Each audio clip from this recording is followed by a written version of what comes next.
cultura histórica, ligação das HQs com a história.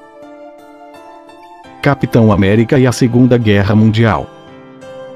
7 de dezembro de 1941 foi a data em que ocorreu o ataque japonês a Pearl Harbor, base militar norte-americana localizada no Havaí.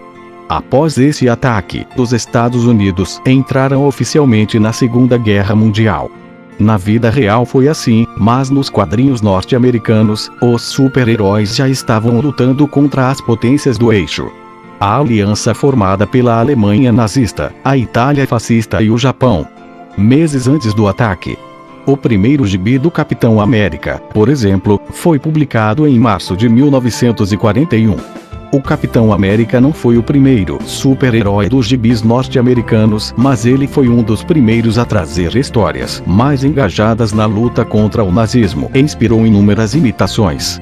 Foi quando se tornaram comuns gibis que traziam capas com os heróis socando ou ridicularizando os ditadores do eixo. Hitler e seus aliados. Mussolini, ditador italiano. Tojo, primeiro-ministro japonês na época do ataque a Pearl Harbor. E o então imperador japonês Hirohito. Criado pela dupla de desenhistas de Jack Kirby e Joe Simon, o Capitão América tinha como seu principal inimigo o Caveira Vermelha, um super-vilão nazista. No entanto, na aparência, o Capitão América era muito mais parecido com o ideal de raça pura dos nazistas do que o Caveira Vermelha. Era alto, forte, tinha olhos azuis e, por debaixo da máscara, os seus cabelos eram loiros, ou seja, o padrão de beleza nórdica que Hitler tanto admirava. Porque os criadores desses gibis tomaram partido e assumiram sua simpatia por um dos lados no momento em que muitos de seus compatriotas preferiam manter a neutralidade. Em primeiro lugar, porque os nazistas davam ótimos vilões para as histórias. Afinal, o que seria dos gibis de super-heróis sem os vilões? Em segundo, mas não menos importante, estava o fato de que boa parte dos criadores desses gibis tinha razões pessoais para fazer propaganda contra o nazismo. Boa parte deles eram de origem judia, que eram as principais vítimas do ódio dos nazistas. Entre os roteiristas e desenhistas judeus estavam Jerry Siegel e Joe Shuster, criadores do Super-Homem. Bob Kane, o criador de Batman. Jack Kirby, o criador do Capitão América e de vários outros personagens. E Will Eisner, o criador do Spirit. Tocha Humana e Namor. O Tocha Humana e Namor, o Príncipe Submarino, ambos criados em 1939, estão entre os heróis cujas aventuras mais refletiram o clima político da época. Apesar de água e fogo não se combinarem, esses dois heróis se aliaram várias vezes em aventuras que tinham os nazistas e os japoneses como vilões. Inicialmente, Namor estava mais para vilão do que para herói, pois, por onde passava, espalhava destruição e pânico. Para defender seu reino submerso da Atlântida, ele havia declarado guerra a todos os povos da superfície. No entanto, com a guerra, Namor decidiu ficar do lado dos aliados, porque julgava o eixo uma ameaça maior para a Atlântida. Outro aspecto da Segunda Guerra Mundial que é possível perceber nos gibis da época é que o racismo não foi exclusivo do eixo, também existia no lado adversário, ou dos aliados. Nos gibis norte-americanos, os japoneses costumavam ser quase sempre retratados como anões monstruosos, dentuços e com óculos fundo de garrafa. Na verdade, muito antes de Pearl Harbor, vilões com traços asiáticos já eram comuns nos quadrinhos norte-americanos. Entre esses vilões, podemos destacar Ming, o Impiedoso. O principal inimigo do herói espacial Flash Gordon, que apareceu pela primeira vez nos jornais em 1934, e os 5 piratas chineses, que tinha como inimigo o Fantasma, herói mascarado que estreou nas tiras dos jornais em 1936. A diferença é que antes de Pearl Harbor, os heróis asiáticos eram, em sua maioria, chineses. Depois, passaram a ser japoneses. Os chineses, como eram inimigos dos japoneses, portanto aliados dos norte-americanos, deixaram, por algum tempo, de ser vilões nos quadrinhos da Terra do Tio Sam. DC e Disney. Em 1942, o psicólogo William Moulton Marston criou a primeira super-heroína, a Mulher Maravilha, que assim como o Capitão América, também veste as cores da bandeira americana, com uma águia no peito e estrelinhas na saia. Sua função era clara: mostrar para as mulheres que elas eram capazes de cuidar de si mesmas quando os homens fossem para a batalha. A personagem tentava levar a mensagem de que as mulheres tinham de entender seu potencial, lutar por direitos iguais e resolver suas próprias vidas. Outros heróis como Sentinelas da Liberdade, Sociedade da Justiça, Capitão Marvel, Namor, Tarzan, Mandrake, Fantasma e Flash Gordon, entre outros, lutaram na Segunda Grande Guerra combatendo nazistas e japoneses. Superman desmantelou uma muralha de submarinos no Atlântico, preparando a invasão aliada. Por seus poderes sobrenaturais tidos como ameaçadores a uma política fascista, Flash Gordon teve suas histórias proibidas por Mussolini na Itália. Mas não foram os super-heróis os únicos convocados para a guerra. Os estúdios Disney entraram na propaganda contra os inimigos dos Estados Unidos. Mickey Mouse, por exemplo, foi usado até mesmo em cartazes de guerra que lembravam os americanos do ataque japonês a Pearl Harbor. O nome Mickey Mouse chegou a ser, inclusive, um dos códigos usados pelas tropas americanas no desembarque na Normândia, no dia D. Na mesma época, foram criados personagens como parte da política de boa vizinhança dos Estados Unidos. Um dos exemplos é o personagem Zé Carioca, representando o Brasil, e Panchito, simbolizando o México. A Guerra Fria. O Quarteto Fantástico e a Corrida Espacial. Publicado em novembro de 1961, ou seja, poucos meses depois de o cosmonauta soviético Yuri Gagarin ter se tornado o primeiro ser humano a viajar para o espaço, realizando um voo orbital, 12 de abril de 1961, o Quarteto Fantástico foi lançado na mesma época em que os Estados Unidos e a União Soviética disputavam a corrida espacial. O próprio surgimento desse grupo de heróis faz alusão à Guerra Fria. No início da história, pouco antes de os 4 futuros heróis viajarem para o espaço, onde ganhariam seus poderes através da exposição de raios cósmicos, a narração menciona que os Estados Unidos estão numa corrida espacial como uma potência estrangeira. A corrida espacial não é a única alusão à Guerra Fria que encontramos nos primeiros gibis do Quarteto Fantástico.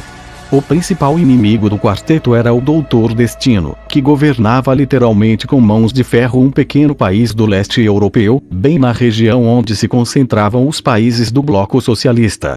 Na tradução feita no Brasil, o nome dado ao país do Doutor Destino era Latvéria, o que poderia levar a concluir que se tratava de uma terra imaginária. Mas, no original, o nome era Latvia, cuja tradução correta para o português é Letônia, na época uma das repúblicas que compunham a União Soviética. O próprio visual do vilão, com sua armadura de ferro, pode ser referência à cortina de ferro, a expressão popularizada pelo ex-primeiro-ministro britânico Winston Churchill para se referir aos países da Europa Oriental que ficaram sob influência da União Soviética após a Segunda Guerra Mundial. O Incrível Hulk e as armas nucleares. O Incrível Hulk também reflete o contexto da Guerra Fria. Lançado em maio de 1962, conta a história de um cientista que é exposto a um experimento, bomba de raios gama, a qual é a causadora de suas anomalias. Isto acontece porque seu assistente, um espião iugoslavo, detona a bomba propositalmente. O fato de Hulk ser físico nuclear tinha profunda relação com a Guerra Fria.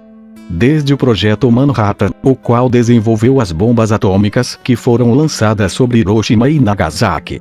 Os físicos nucleares tinham importância estratégica para o governo dos Estados Unidos. Vale recordar que, segundo alguns historiadores, as bombas atômicas usadas contra o Japão marcaram não apenas o fim da Segunda Guerra Mundial, mas o começo da Guerra Fria. Depois disso, a procura por carreiras científicas, sobretudo em física nuclear, aumentou consideravelmente nas universidades norte-americanas. Hulk, assim como os físicos do Projeto Manhattan, trabalha para os militares. E a bomba gama explode no deserto do Novo México, região dos Estados Unidos onde foram mesmo realizados os primeiros testes atômicos. Outro elemento da Guerra Fria presente na saga do Hulk é o espião iugoslavo. Naquela época, histórias de espionagem eram comuns tanto na ficção quanto na realidade. Além disso, a Iugoslávia era um dos países do leste europeu onde os comunistas haviam chegado ao poder. Em suas primeiras aventuras, o Hulk enfrentou vários vilões comunistas, mas havia igualmente críticas aos Estados Unidos. Em primeiro lugar, porque o principal inimigo do Hulk era o General Ross, também pai da namorada de Hulk. Ou seja, em muitas histórias do Hulk, o inimigo era o próprio exército norte-americano, sempre perseguindo o Gigante Verde. E não se deve esquecer que o Hulk era um monstro criado pelo horror atômico. Ao conceberem a história, os autores pretenderam transmitir uma lição de moral. Hulk é vítima de uma arma que ele mesmo projetou, e o cientista sente remorsos por isso. Homem de Ferro e a Guerra do Vietnã.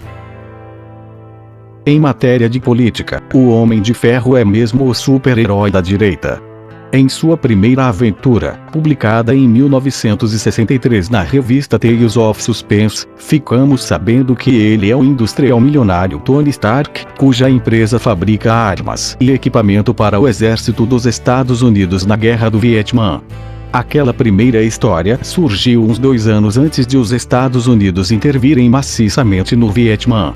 Voltando à origem do Homem de Ferro, Tony Stark está no Vietnã para supervisionar um teste com os microtransistores criados por ele. Então, acidentalmente, pisa numa mina explosiva, é feito prisioneiro pelos Vietcongues e se vê obrigado a criar uma nova arma para eles. No entanto, salva a própria vida construindo uma poderosa armadura. Stark se torna o Homem de Ferro e põe os Vietcongues para correr. Na vida real, a coisa foi bem diferente, porque a Guerra do Vietnã acabaria sendo um desastre para os Estados Unidos. Se comparado a outros gibis da Marvel, o anticomunismo era de fato mais evidente nas revistas do Homem de Ferro, em que ele costumava enfrentar inimigos vindos da União Soviética e da República Popular da China.